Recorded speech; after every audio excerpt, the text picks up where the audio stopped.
পাবনার ঈশ্বরদীতে ভয়াবহ অগ্নিকাণ্ডে 7টি পরিবারে অন্তত 10টি বসতঘর পুড়ে ছাই হয়ে গেছে। এ সময় আগুনে পুড়ে আজেলা খাতুন নামে এক নারীর মৃত্যু হয়েছে। বুধবার দুপুরে উপজেলার সারা ইউনিয়নের আসনা মধ্যপাড়া এলাকায় এ ঘটনা ঘটে। নিহত নারী ওই এলাকার জিয়ারুল কাজীর স্ত্রী। ফায়ার সার্ভিস ও স্থানীয়রা জানায়, বেলা 11:30টার দিকে প্রথমে রহমান কাজী নামে এক ব্যক্তির আধা পাকা বাড়িতে আগুন লাগে। পরে মুহূর্তের মধ্যে আশেপাশের বাড়িঘরে আগুন ছড়িয়ে পড়লে পার্শ্ববর্তী কয়েকটি টিন শেডের ঘরেও আগুন ধরে যায়। এ সময় জিয়ারুল কাজী, মাহাবুল কাজী, মহিদুল মির্জা, জাইদা খাতুন সহ কয়েকজনের বসতবাড়ি পুড়ে ছাই হয়ে গেছে। আগুনে পুড়ে এক নারীর মৃত্যু হয়। বেশ কিছু গবাদি পশু আগুনে দগ্ধ হয়ে মারা যায়। এই যে আপনারা দেখতে পাচ্ছেন এই ঘটনাস্থলে ভাই দাও দাও করে আগুন লাগিয়েছে, একদিন সব পুরি সারকার হয়ে গেছে একেবারে।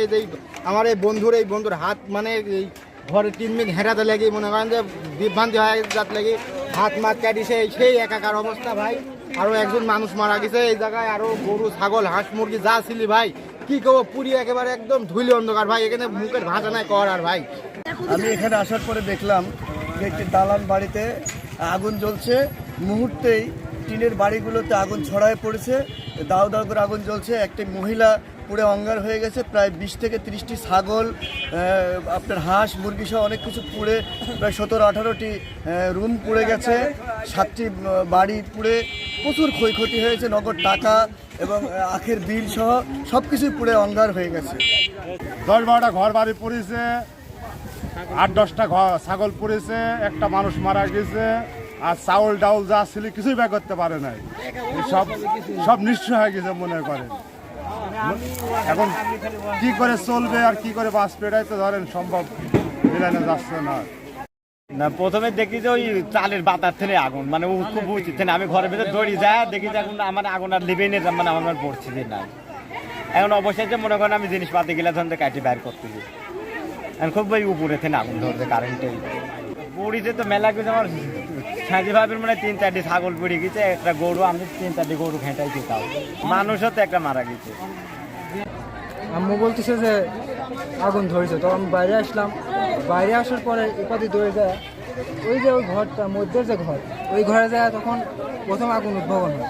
ওখানে যায় আমরা কয়েকজন মিলে নিভাতে লাগে, কিন্তু পারি না, তখন আগুনের প্রভাব আরও বেশি হতে থাকে। তখন উপরে চাতাল ছিল, চাতালে ধরে যায়, তখন ওই চাতাল যখন ভেঙে পড়তে লাগে তখন আমরা সবাই বাইরে চলে আসি। ওখান থেকে শুরু হয় এপার দিক, মুহূর্তের মধ্যে আগুন মনে হয় মেবি 30 মিনিট এভাবে। তারপর এখান থেকে শুরু করে ফায়ার সার্ভিস যখন করতে লাগে, তার কিছুক্ষণ পরে হয়তো আগুন কন্ট্রোল করা সম্ভব হয়েছে।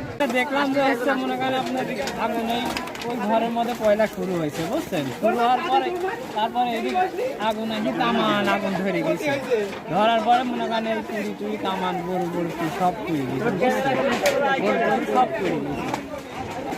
এখন এই পানি টানির পরে ফায়ার সার্ভিস আসি বিবিনি হয়েছে আগুন। পাবনা ফায়ার সার্ভিসের সহকারী পরিচালক সারফুল আহসান ভুইয়া জানান, তাৎক্ষণিকভাবে আগুন লাগার কারণ ও ক্ষয়ক্ষতির পরিমাণ জানা যায়নি। তদন্ত করে পরবর্তীতে জানানো যাবে। ঈশ্বরদী, পাবনা, পাকশী ও লালপুর ফায়ার স্টেশনের 7টি ইউনিটের 1.5 ঘন্টার চেষ্টায় আগুন নেভানো হয়। তখন বলতে বসত বাড়িতে অগ্নিকাণ্ড ঘটে। প্রথমে লালপুর ফায়ার স্টেশন থেকে 2টি ইউনিট কাজ শুরু করে তাৎক্ষণিকভাবে ঈশ্বরদী ফায়ার স্টেশনের 2টি ইউনিট অবস্থানের উদ্দেশ্যে ভ্রমণ করে। এদিকে 7টা ইউনিট ইপিজেড সহ এবং জেডি এবং এডি টোটাল 7টা ইউনিটে কাজ করে। এখানে আনুমানিক 13টার মতো ছাগল মারা যায়, একজন মহিলা বয়স আনুমানিক 40-এর মতো মারা যায়। আর ক্ষয়ক্ষতির পরিমাণ এটা তদন্ত সাপেক্ষে বলা লাগবে এবং অগ্নিকাণ্ডের কারণ এটা তদন্ত সাপেক্ষে বলা যাবে। এখানে নিয়ন্ত্রণ আনতে 1 ঘন্টার মতো সময় লাগে। এখানে 13টা বসতঘর ক্ষতিগ্রস্ত হয়। পানির কিছুটা ক্রাইসিস ছিল, পানির ডিস্টেন্সটা দূরে ছিল। আমাদের 7টা ইউনিটে এখানে কাজ করে। ঈশ্বরদী উপজেলা নির্বাহী কর্মকর্তা সুবীর কুমার দাস জানান, খবর পেয়ে ঘটনাস্থল পরিদর্শন করে দাফন কার্যের জন্য 10,000 টাকা দেওয়া হয়েছে।